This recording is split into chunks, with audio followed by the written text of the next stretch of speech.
Quando eu era adolescente, estava começando a desenvolver o meu interesse por canções, por música, por comunicação e rádio.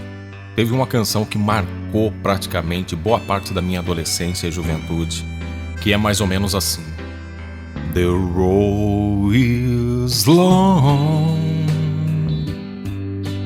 with many a winding tongue. É verdade que como cantor não sou muito bom, mas olha, a canção é linda. A canção traz na sua estrofe uma poesia que diz assim: a estrada é longa, com muitas curvas sinuosas, que nos leva a quem sabe onde. Quem sabe onde? Mas eu sou forte, forte o bastante para carregá-lo.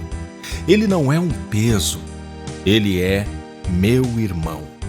E assim continuamos. Seu bem-estar é a minha preocupação. Não é um fardo carregá-lo. Nós chegaremos lá, pois eu sei. Ele não seria um estorvo para mim. Ele não é um fardo. Ele é meu irmão. Esse é o título da canção. He ain't heaven, he is my brother. Ele não é um fardo. Ele é meu irmão. Para que você entenda do que eu estou falando aqui, abra sua Bíblia no Evangelho segundo escreveu Mateus, capítulo 5, versículos 23 e 24.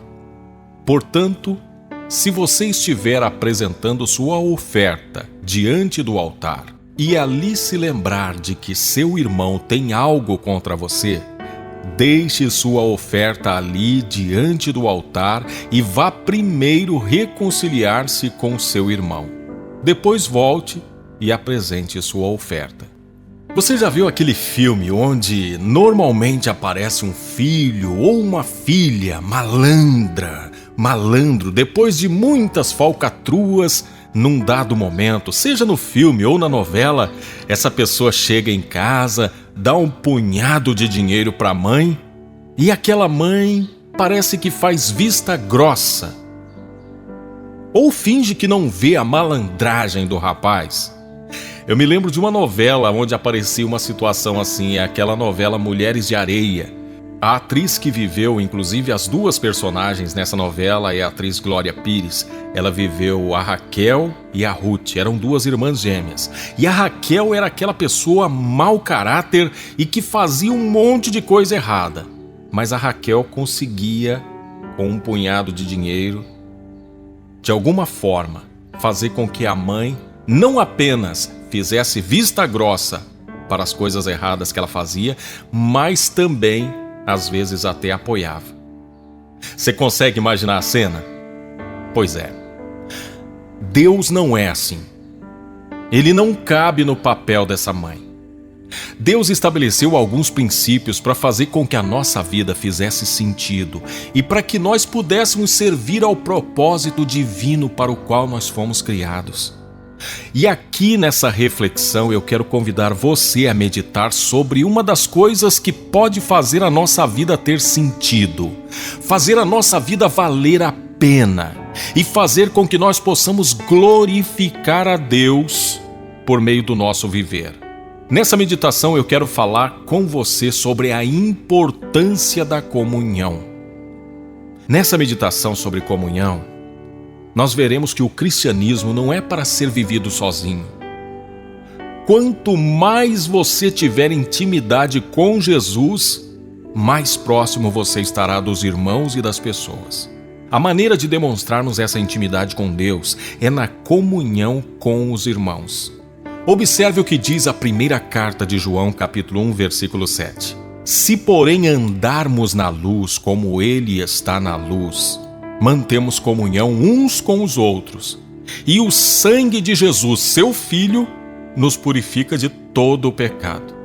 A comunhão, ela é algo tão importante, mas tão importante, que ocupou um bom espaço na última oração que Jesus fez por seus discípulos. A oração que nós conhecemos como oração sacerdotal. É nessa hora que Jesus diz: para que todos sejam um. Pai, como Tu estás em mim e eu em ti, que eles também estejam em nós, para que o mundo creia que tu me enviaste. Dê-lhes a glória que me deste, para que eles sejam um, assim como nós somos um. Eu neles e tu em mim, que eles sejam levados à plena unidade, para que o mundo saiba que tu me enviaste e os amaste como igualmente me amaste. Essa oração está em João capítulo 17, versículos de 21 a 23. É onde Jesus roga ao Pai pela unidade dos discípulos, para que haja uma profunda comunhão entre eles. Se Jesus insistiu tanto nisso com o Pai, é porque era muito importante. E aqui nesse trecho dessa oração é possível perceber duas coisas interessantes. Primeiro, essa união, esse espírito fraternal entre os irmãos é fundamental para a edificação da igreja do Senhor. Segundo, é algo que pode ser perdido ao longo da caminhada. E olha que para se perder isso, basta um fator, aliás, um fator positivo. Sabe o que é? A igreja crescer. Basta a igreja crescer, que se torna muito fácil as pessoas acabarem perdendo a comunhão umas com as outras. A gente conhece muitas igrejas. Eu participo de um ministério onde nós tivemos a oportunidade de conhecer muitas igrejas, inclusive muitas igrejas pequenas, algumas começando, outras com uma longa jornada. Mas uma coisa interessante, a gente percebe que nas pequenas igrejas a gente observa comunhão. As pessoas sabem os nomes umas das outras, sabem onde mora, se encontram, tem um laço de afetividade, de amizade muito mais estreito. Coisa que nas grandes igrejas isso tem se perdido. A igreja até tenta estimular a comunhão, né? Existe uma fórmula hoje para estimular a comunhão, mas é uma fórmula que me parece um pouco ineficaz. É quando o ministro de louvor, ou quem sabe até o pregador, diz para o público que ali está, para a assembleia: olhe para o seu irmão e diga isso, olhe para o seu irmão e fale aquilo, olhe para o seu irmão. Essa é a fórmula que se usa hoje para estreitar os laços de comunhão, mas me parece que isso não está funcionando muito bem. Talvez nós tenhamos que voltar a usar uma fórmula muito antiga. Que fórmula é essa? Você às vezes, especialmente os mais jovens, talvez não saiba disso ou não tenha experimentado isso. Mas aqueles que, assim como eu, têm mais de 40 anos, muito provavelmente vão se lembrar dessa situação. Numa bela tarde de sábado, de domingo, de fim de semana, você está em casa às vezes, sem fazer nada, naquele marasmo, sem assunto, até que de repente a cachorrada começa a latir e você sai para a janela para ver o que está acontecendo. Era um irmão querido ou uma irmã querida que aparecia assim do nada, sem marcar, sem avisar, mas aparecia para fazer uma visita. Pronto, aquele marasmo, aquela tranquilidade, aquela tristeza ia embora. Agora tinha-se assunto de sobra, tinha causos, tinha histórias e às vezes tinha até oração. Alguém já corria para o fogão, preparava um café, preparava ali um bolinho pingado na gordura ou bolinho de chuva, como muitos conhecem. E era assim. Era algo que trazia gozo no coração, na alma, alegria. A visita era bem-vinda na nossa casa. Diferente de hoje, que às vezes parece que a gente não tem muita vontade de receber visita. Ou pelo menos a gente se comporta como quem não tem vontade. A gente fica sempre naquela história: uma hora eu passo lá, uma hora eu dou uma chegadinha lá. Mas a gente não executa isso. Fica apenas na conversa. Mas antigamente a igreja tinha isso, as pessoas tinham isso. Não era só na igreja. Existia essa coisa de um visitar o outro, né? Um ir na casa do outro. E essa comunhão entre os irmãos, na verdade, foi o que formou a igreja do Senhor. A igreja primitiva era dessa forma. Você lê em Atos 2,46, partiam pão de casa em casa, tomavam suas refeições com alegria e singeleza de coração. Então, essa é uma fórmula antiga para tentar estreitar a comunhão. Hoje tem uma outra fórmula, é o chamado culto no lar. A irmã prepara sua casa para receber uma celebração. Passa um dia todo fazendo aquela faxina para deixar tudo brilhando, tudo limpinho. Depois, quase morta de cansada de ter passado o dia fazendo aquela faxina, ela arranca forças não sei de onde, reúne forças para fazer os quitutes. Porque culto no lar tem que ter comida. Ela prepara bolo, alguns pães, tortas, salgadinhos, refrigerante, suco natural para os fitness, que tem uma galera aí agora que só toma suco natural. Para garantir que não vai faltar nada, pega uns pacotes de biscoito na padaria, estoura uma bacia de pipoca. Chega à noite, naquela salinha pequena, às vezes com capacidade para 8 pessoas, fica parecendo presídio superlotado. No lugar que foi feito para 8, cabe 30. E às vezes 35, até 40 irmãos, que depois de muito cantar, de louvar, de ouvir a palavra, vão pro coquetel. E a irmã fica rogando a Deus, pedindo para Deus botar a mão e multiplicar. Porque se tem um povo que come é o povo religioso, não é? Meu Deus do céu! Porém, aquela salinha que esteve lotada, com mais de 30 irmãos naquele culto no lar, vai passar meses, às vezes até anos, sem receber uma visita. E você vai ver algumas situações, aquela irmã sozinha naquela salinha, sofrendo, gemendo, chorando, passando por, às vezes, terríveis apertos, solidão, crise financeira. Mas não aparece ninguém para estabelecer uma comunhão. Uma outra fórmula de hoje também das pessoas tentar ter comunhão é velório. Essa não é da igreja, mas a maioria das pessoas também usa isso. Muita gente aproveita uma situação de luto para então aparecer para dar aquele abraço, que é sim importante e até bíblico, porque a Bíblia nos orienta: chorar com os que choram. Porém, às vezes isso tem um efeito nocivo. Sabe por quê? Porque num determinado momento a pessoa está cercada de gente que ela às vezes nem lembra de todo mundo. Tá todo mundo ali, na hora do velório. Mas depois do enterro, passa 1 ou 2 dias, essa pessoa fica sozinha. E nunca mais aparece gente para visitá-la, para dirigir uma palavra de conforto. Eu gostei das palavras de um irmão que um dia desses, quando morreu uma pessoa conhecida de alguém da igreja, esse irmão disse assim: eu não vou agora lá no velório não. Eu falei: rapaz, mas por que você não vai? Ele falou: não, agora vai ter muita gente lá. Eu vou esperar para ir daqui 2 dias que não vai ter ninguém. E aí, essa pessoa vai precisar de companhia.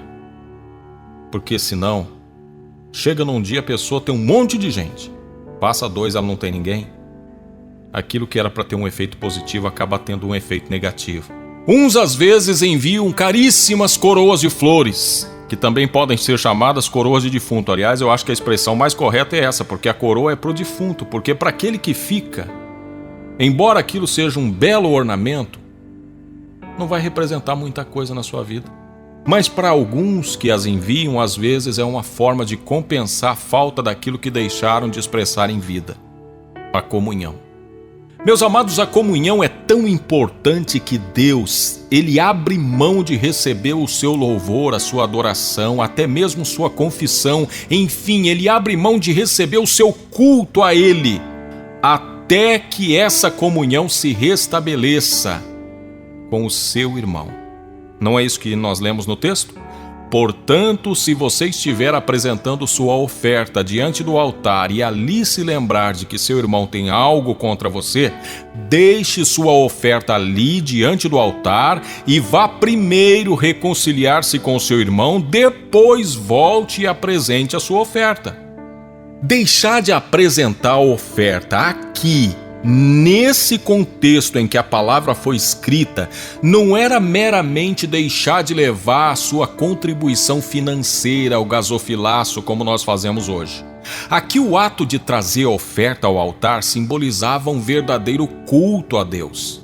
Era a representação visível de um sentimento de consciência de sua miséria humana enquanto pecador arrependido e desejoso de restaurar sua relação de fidelidade a Deus.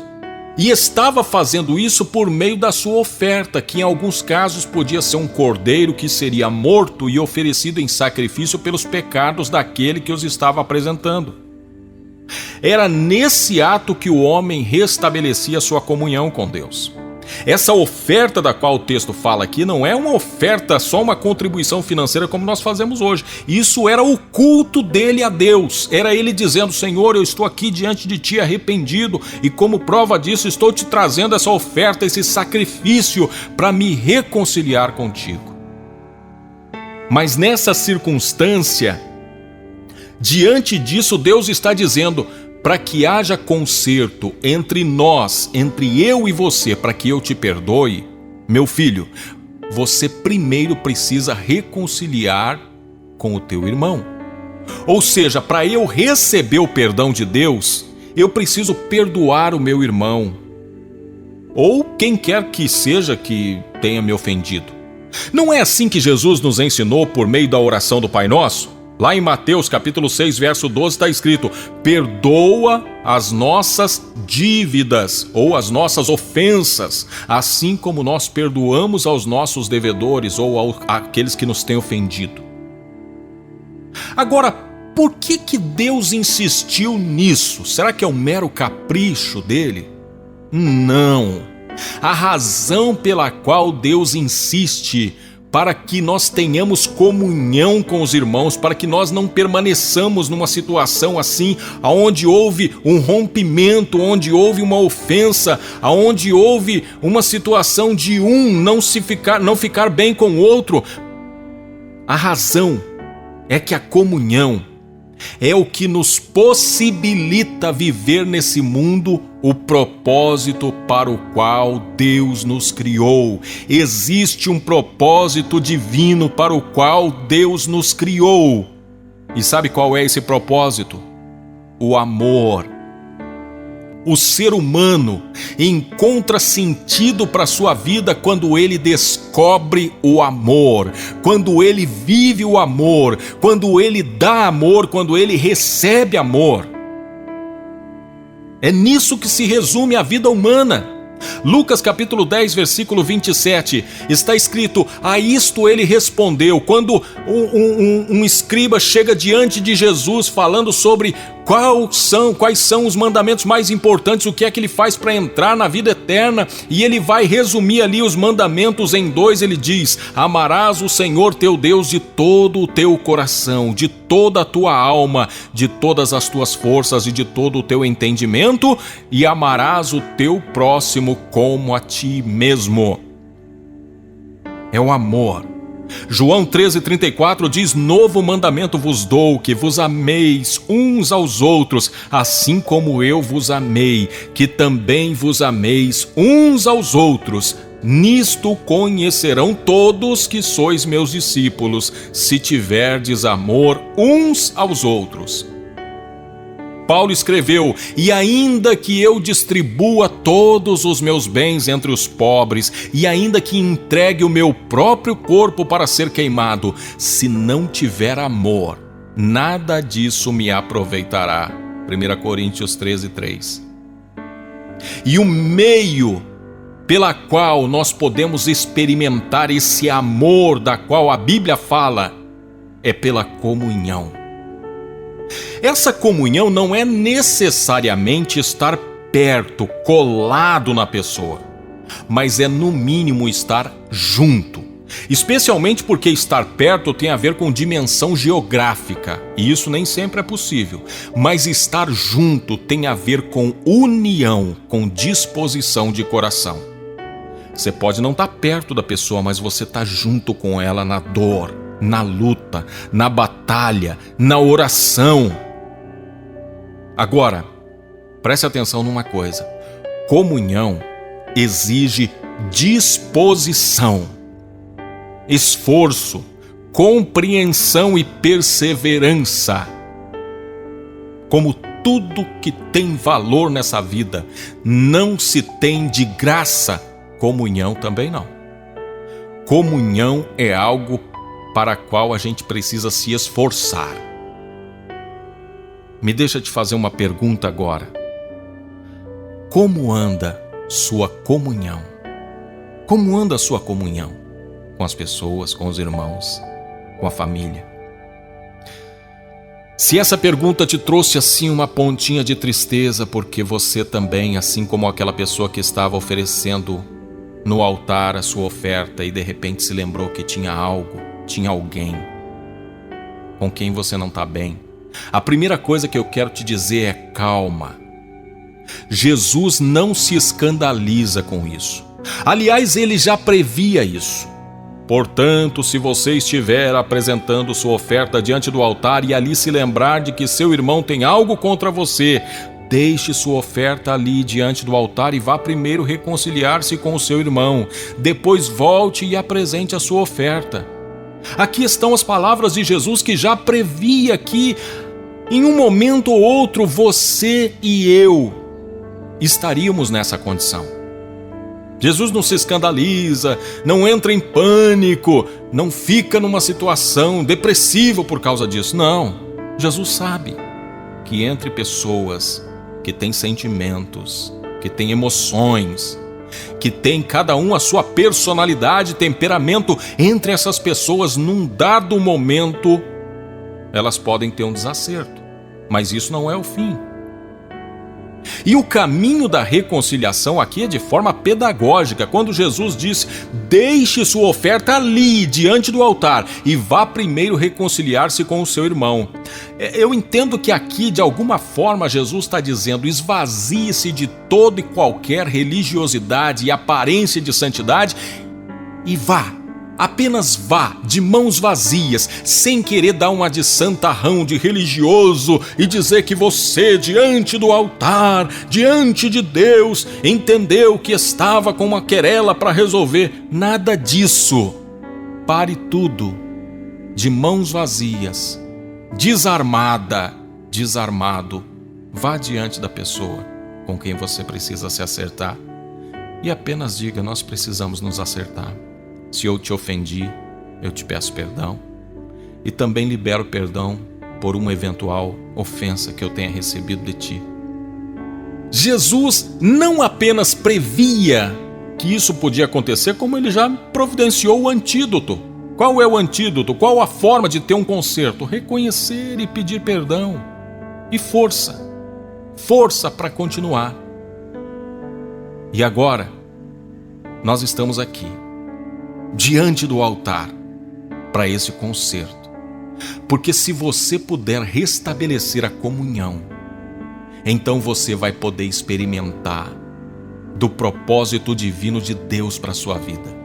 E o propósito divino de Deus para a sua vida é que você experimente amor, que você ame e seja amada, que você possa experimentar as coisas que Jesus te preparou. O Salmo 133 diz assim, versículo 1: Ó, quão bom e quão suave é que os irmãos vivam em união. É como óleo precioso sobre a cabeça, que desce sobre a barba de Arão, e que desce a orla das suas vestes, como o orvalho do Hermon, que desce sobre os montes de Sião, porque ali o Senhor ordena a bênção e a vida para sempre. Você quer ser uma pessoa que nessa vida tem vida de verdade, vida em abundância e ainda desfruta da bênção do Senhor? Então, você precisa viver em união. Não deixe o inimigo te enganar. Não deixe o diabo levar você para uma vida de individualismo, uma vida de solidão, uma vida onde você, de alguma forma, pensa sempre em viver isolada, isolado, e imagina ser possível encontrar felicidade assim. Não deixe o diabo te enganar. A vida cristã, para que ela realmente seja verdadeira, nós precisamos viver em união. Nós precisamos de um do nosso lado. E precisamos de pessoas que pensam diferentes de nós, porque um pensamento diferente pode nos levar a verdades que não conhecemos, pode nos abrir os olhos, ou pode nos enriquecer com algo mais. Pense nisso.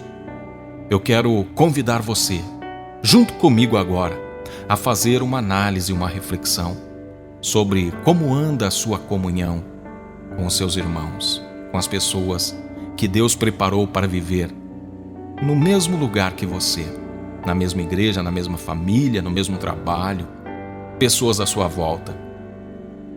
E se você descobrir que tem algo com o seu irmão, que você possa agora se encher da força e do poder do Espírito Santo para restabelecer essa união e que ela jamais se perca, que possa haver reconciliação. Deus, nós te louvamos, te agradecemos, te bendizemos por essa palavra e te pedimos agora, ó Pai, que o Teu Espírito Santo nos encha de coragem, de força, de vontade, e que nós possamos nos reconciliar conosco e com aqueles que nós temos diferenças, com aqueles que nós ofendemos ou fomos ofendidos por eles. Que o Teu Espírito Santo nos encha de uma força de vontade, de uma energia que nos leve até essas pessoas, para que assim nós possamos buscar conserto, reconciliação e experimentar da bênção do Senhor sobre as nossas vidas. É o que te pedimos, ó Pai, em nome de Jesus Cristo. Amém. Amém. Se essa mensagem falou com você, por favor, dá o seu like aqui no vídeo e compartilha com muitas pessoas. Que Deus te abençoe. Eu sou Ney Santos, esse é o canal Jesus Me Defenda.